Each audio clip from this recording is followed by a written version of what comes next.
Hello everyone, and welcome back once again to another episode of The Sad Story of Emmeline Burns. Hopefully in this we can continue. I've heard the story itself is supposed to be an hour long, but really if I'm reading every single thing out loud, I think it's gonna take I think it might take around 2 hours. Let's continue and try.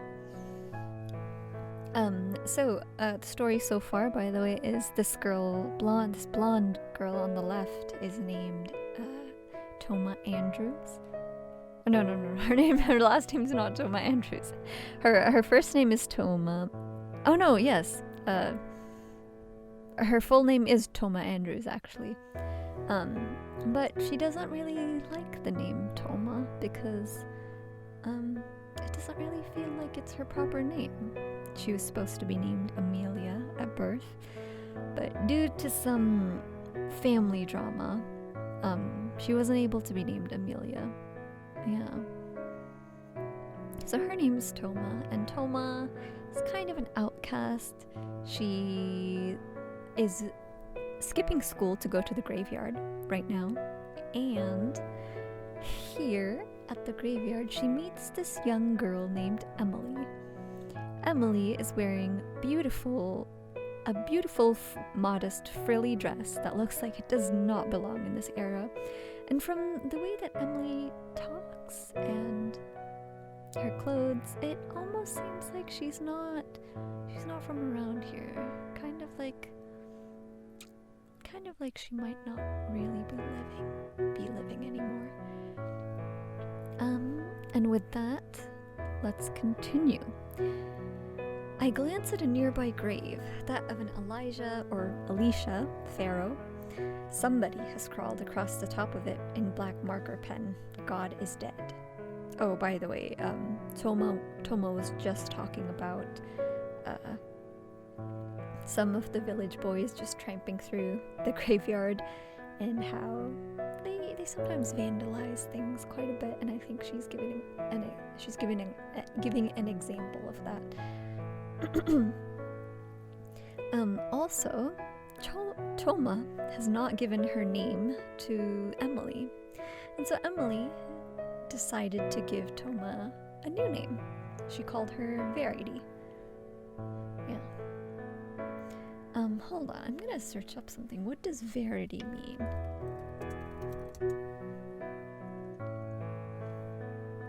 Ah, okay. So, I have just searched up now, and the meaning of verity is the truth, an objective truth. Something like that, something that's really important and fundamental to the truth. I think that's a very nice name. It seems we have a Banksy of our own living in Barrowby. Who would have thought? I've heard of Banksy too. And I like thinking of stories too. Stories? Yes. Graves are small, and the people buried underneath them are turned into names and dates. Nothing more. I think there must be more to these people than that, though. What were their parents like? Did they have any siblings? What was their job? Were they happy? What about all the people they met, whose lives they may have changed without them even realizing it? I don't know about all of those things. I never will. It's fascinating, but at the same time, it's a little sad. I blush, my hands hanging limply at my sides. Did I say too much? I think I might have said too much. Also, I keep fidgeting around because I'm like not really comfortable in my chair. I might have to change my setup one of these days. This is why I don't talk to people at school other than Hattie. It's because I'm weird, and I know my fellow classmates, Emily Hargreaves and Emily Turner included, would just laugh at me. Well, maybe Amelia wouldn't. Amelia's too nice to laugh at anybody. That's what I think, anyway. It probably sounds stupid, though. No, I think you made some good points, says Emily. I did? I still need to come up with a better voice for her. Yes, every person has a story. There's not enough space on a single tombstone to tell it. The sad truth is, there are so many people in this world, it is not possible to remember every single story. As the years go by, they fall by the wayside. The dead must always concede to the whims of the living, even in places like this. Sorry, I knocked my microphone.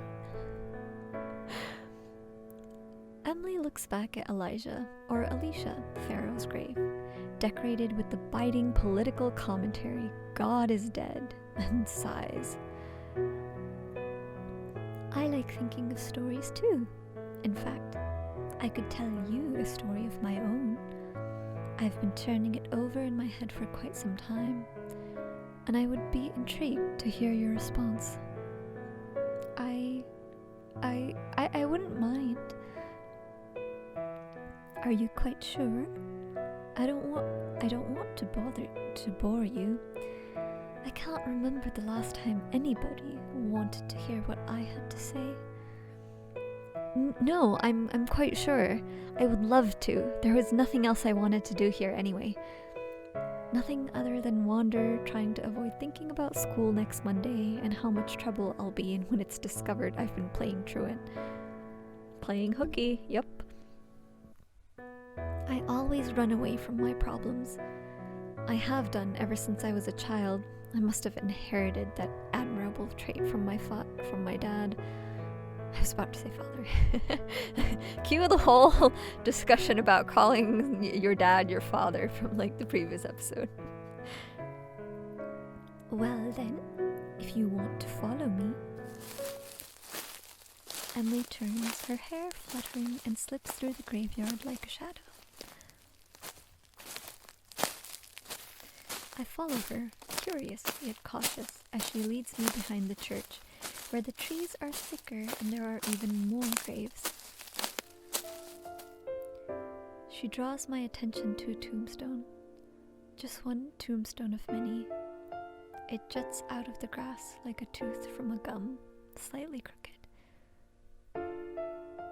Can I say this soundtrack was playing in the beginning when last episode when Toma was talking about her past and like her family, or at least I think it was this one. I really like the soundtracks chosen for this game. Oh no, whoops, did I click? A few cracks run down its dark grey sides, and the top of the grave is fringed with pale yellow lichen. I think it's lichen, I don't know how to pronounce that. The name engraved into the tombstone is a little difficult to see, impressed only shallowly, and I have to strain my eyes to read it through the fog. I didn't explore the graveyards of Lincolnshire in my youth for nothing, though, and I'm more skilled than most teenagers when it comes to reading inscriptions on gravestones.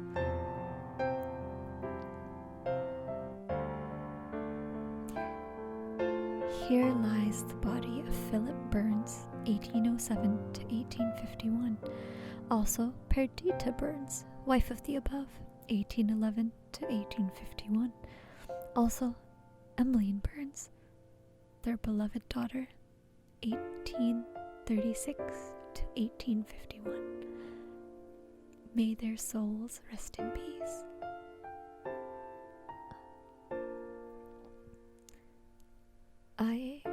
One thing I wonder about with graveyards, because I've never really been around them much, is how can you have multiple bodies in just one gravestone or tombstone?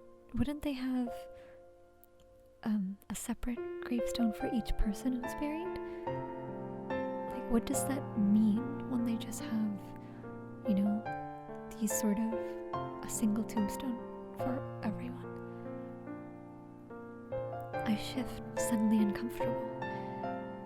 Graveyards don't usually make me uncomfortable, but there's something about this tombstone that strikes a discordant note within me. Something here just isn't right. They all died in the same year. They did indeed, and all on the same day too.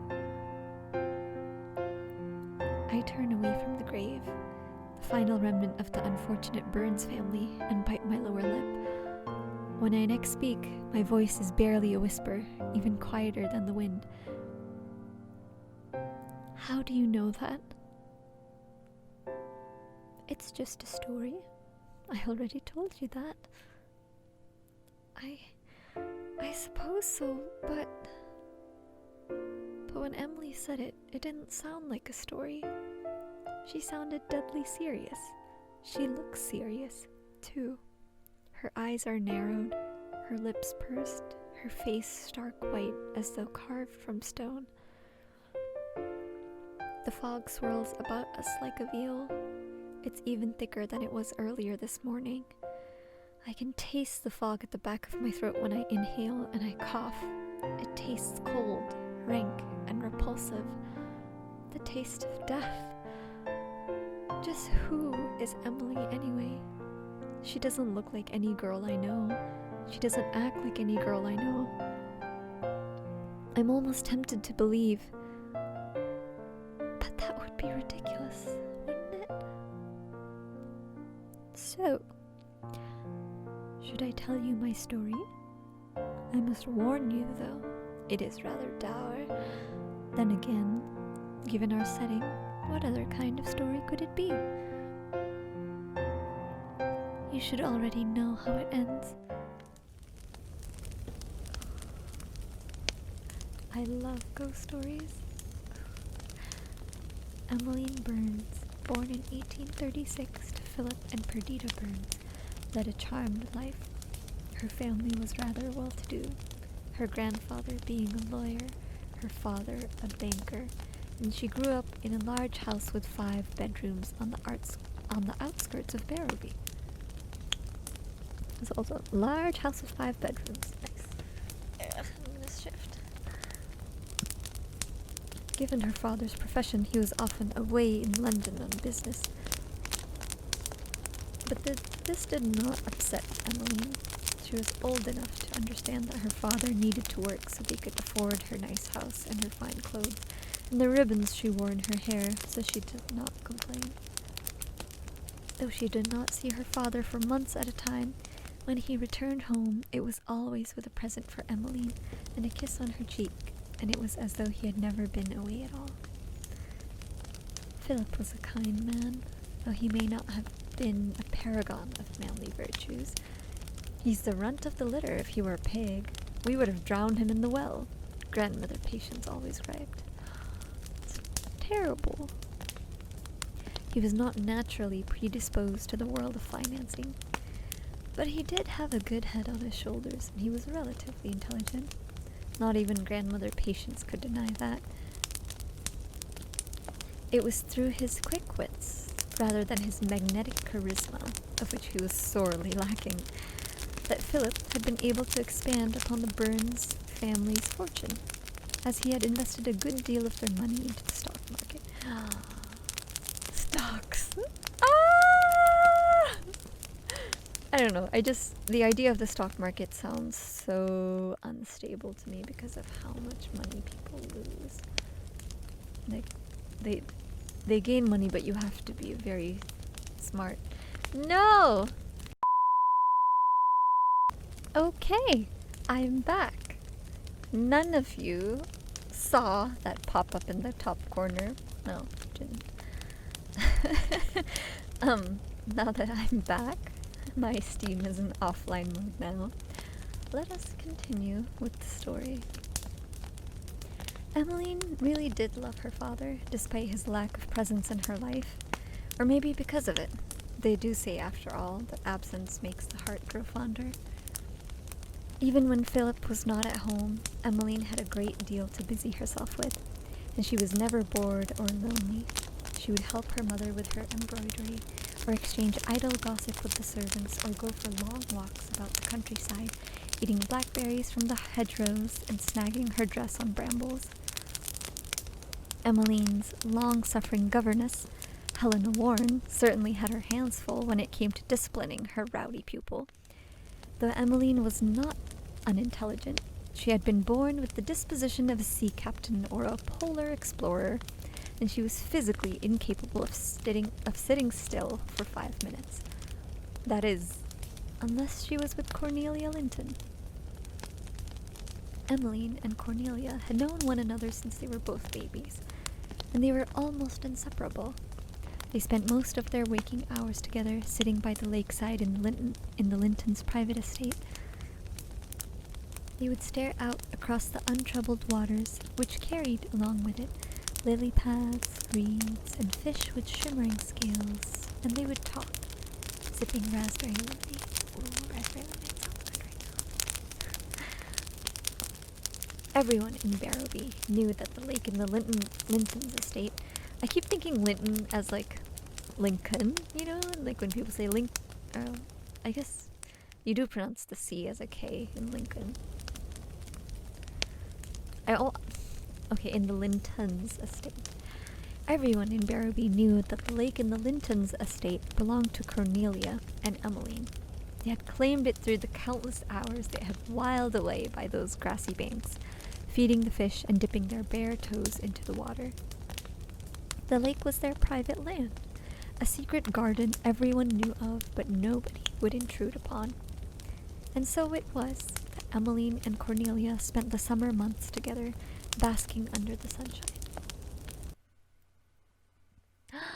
Oh my god! There's Emmeline and Cornelia look so much like Verity.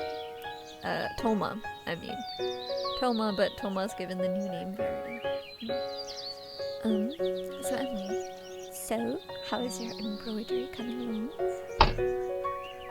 Cornelia pouted, giving Emmeline a light shove in the shoulder. Her face is like or not, what's it called? Her face is like when you puff up your cheeks. That one. Oh, please. Cornelia needs to have a separate voice. Oh, please, do not ask me about my embroidery. You know better than anybody how dreadful I am at it. I have no hand-eye coordination whatsoever. Emmeline giggled, returning Cornelia's shove with one of her own. So, okay, I'm gonna have Emmeline have like a slightly,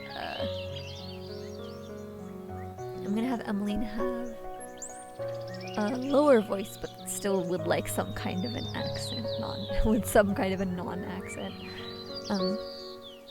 Emmeline giggled, returning Cornelia's shove with one of her own. I do not understand how you can be that terrible at sewing, Nellie. It is hardly a science. It may be simple for you, but it is not for me. Engaging in an activity I have no talent for is incredibly disheartening, and I keep poking myself with the needle.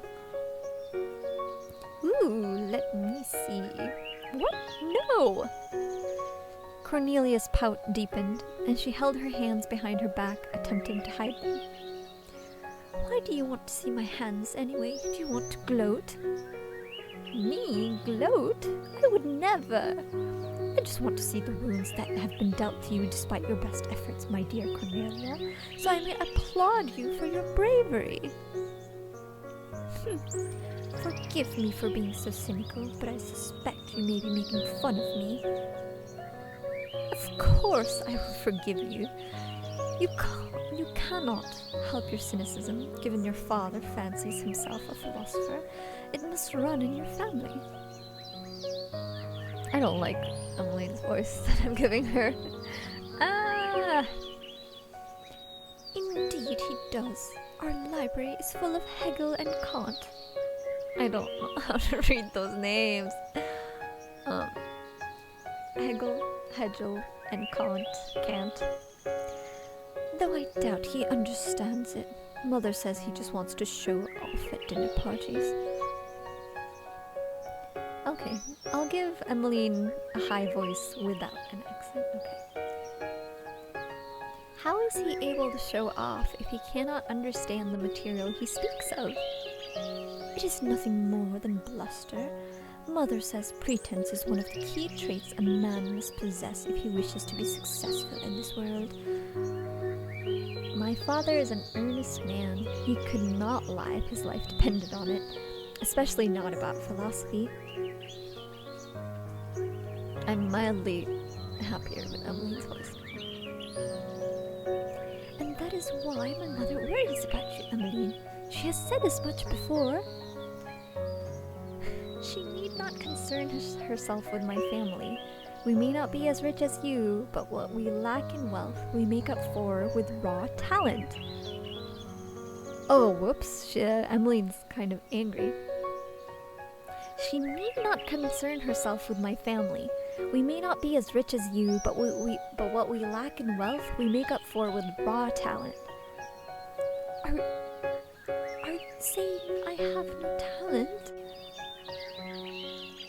I am saying it is somewhat sad that a 14-year-old girl such as yourself still cannot sew a single comforter.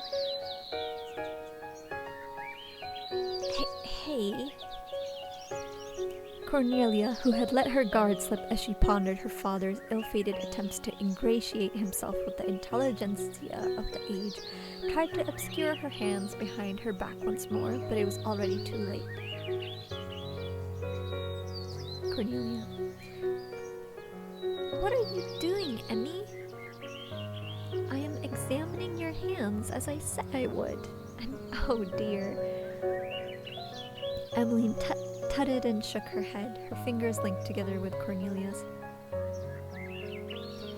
They are such beautiful hands with such smooth skin, yet they are marked all over with red dots. It appears as though you have been used as a human pincushion. I already told you, Emmy. I have no skills when it comes to sewing. Why must you tease me so? I was not teasing you. I was honoring your efforts. That is a bold-faced lie, and we both know it. If you had an ounce of respect for me, you would not be smiling like this, like that. Like what? Like that. Oops, like that. Now let go of me. But Emmeline did not. Instead, she continued to stand there, skirts fluttering about her legs, attempting to peer into Cornelia's grumpy little face with undisguised amusement. Emmy, I told you to let go. Why do you never listen to me? Because seeing you blush is so much fun, of course. Emmy. If Cornelia had the use of both of her hands, perhaps she would have struck the top of Emmeline's head for her insolence. As it was, she did not, and all she could do was glare. Glare and blush. Cornelia blushed a lot. That was one of the downsides of having such fair skin. That, and when she poked herself with the sewing needle, as she was so prone to doing, the red welts that resulted stood out sharply, starkly against her milky complexion. Oh yeah, this is Emmeline. Oops. Why are you acting so coy, Nellie? I know you enjoy my company, really.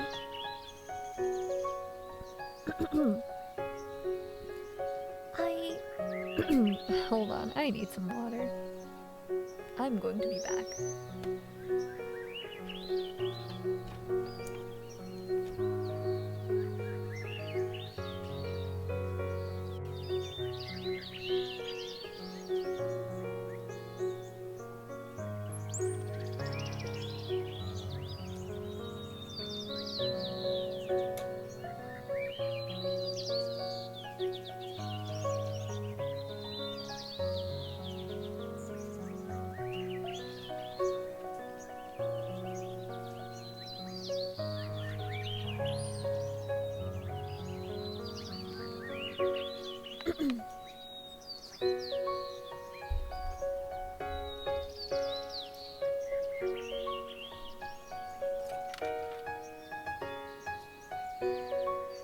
need to remember that this episode has quite a bit of extra things I have to cut out. Okay, back. So Cornelia, talking right now. Be that as it may, you are behaving rather childishly right now, and I have no desire to indulge your whims. Her voice got slightly deeper. Honestly, even if those whims are your own as well? Well... Cornelia let her head hang, her face turning just a shade darker. This was not the first time that the two girls had held hands. They had been friends ever since they were small, and they were not unfamiliar with the sensation of the other's skin. In fact, they were more well versed with one another's bodies than one might have expected. Oh, did they go skinny dipping in the lake? Though their mothers would have scolded them for the unladylike manner with which they comported themselves when left alone by the lakeside, they would have been scandalized to learn of the other, more intimate actions that had taken place between the two girls. I am intrigued, but also... It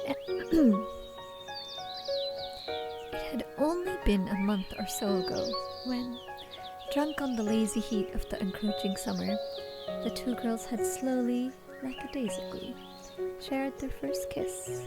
Not a kiss on the cheek or on the temple as they had done during their babyhood, but a true kiss typically shared between adults of the opposite sex. Neither of them knew who had instigated the kiss, or why they had lingered for so long in such a manner, their lips pressed together, but both agreed after the fact that they had liked it.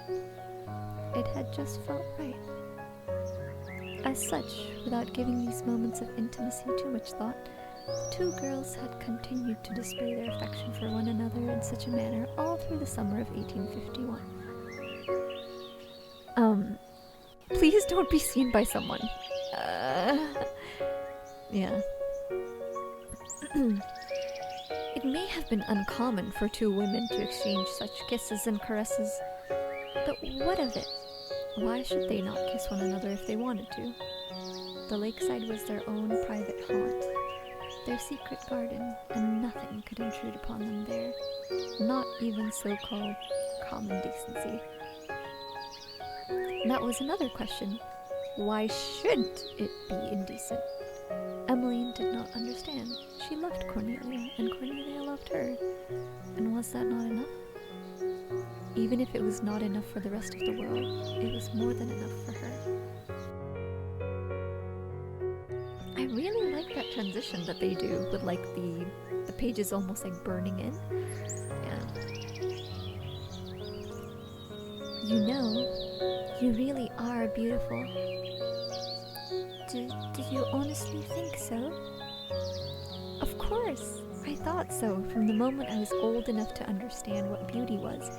You are one of the loveliest people I've ever seen. Is that why you like me then? Because you think I'm pretty? Maybe. Or, I said that in a kind of sad tone. Maybe. We humans are fickle beings. Isn't your father proof enough of that? How cruel, Emmy. If you are only kissing me because you think I'm pretty, then perhaps I should re-evaluate the nature of our relationship. You are nothing more than a rake. You are even worse than that awful Wedgwood boy. You would compare me to Aubrey Wedgwood? My dear Cornelia, I am wounded. I am nothing at all like that boorish fop. Talking in this kind of lofty, talking with this kind of language in a very clearly American accent makes me feel like Leonardo DiCaprio when he plays those like period drama movies, because he's just like the most American, but using such it's so funny to me. I really like it, though. Cornelia, no. Well, I wonder. He can be awfully insistent, too. It is not fitting for a young man. Of course it is not fitting. Did you know he even deigned to take my hand during your mama's garden party last week? Honestly? Indeed, I would have slapped him, Nellie, had his mother not happened upon us. Did she scold him? Lady Wedgwood? Of course not. Emmeline spat on the ground and did not even have the courtesy to wipe her mouth with a handkerchief afterwards. Under normal circumstances, Cornelia would have scolded Emmeline, but on this score she relented. Thinking about Aubrey Wedgwood often made her want to spit too. Also, I just realized, is Aubrey a boy? I've been thinking Aubrey's a girl because it sounds so similar to Audrey. Oh. Actually, now that I've thought about it, Aubrey could be a guy's name. Or it would make sense if it was a guy's name. She dotes on that spoilt son of hers. Why, she probably believes him to be the second coming of Christ, although he flirts with every single woman in the village, old or young. You see, Nellie, I am nothing like Aubrey. I would rather die than become a rover like him. My feelings for you, my dear Cornelia, are molded from a different cast. You've captured my heart with your ephemeral beauty, and now mine eyes can wander no further. You are my sweet red rose, newly sprung in June. Well, Cornelia, flustered though she was by Emmeline's teasing, had enough wits about her to recognize that line. Are you quoting poetry at me now, Emmy? Indeed. Did you know that my love is like the melody sweetly played in tune? Don't be an idiot. If you wish to serenade me, you could at least write a poem of your own. But I know you appreciate it, really. In all honesty, I think you are being rather foolish. I cannot help myself, though. I really do love you, Cornelia. I love you so. Sometimes I fear I may go mad. What do you know of madness? I know when you are not by my side, I miss you horribly, and I find myself counting down the minutes, no, the very seconds, until we may be in one another's company once more.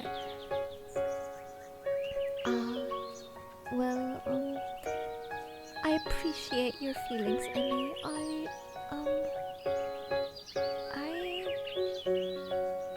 I love you too.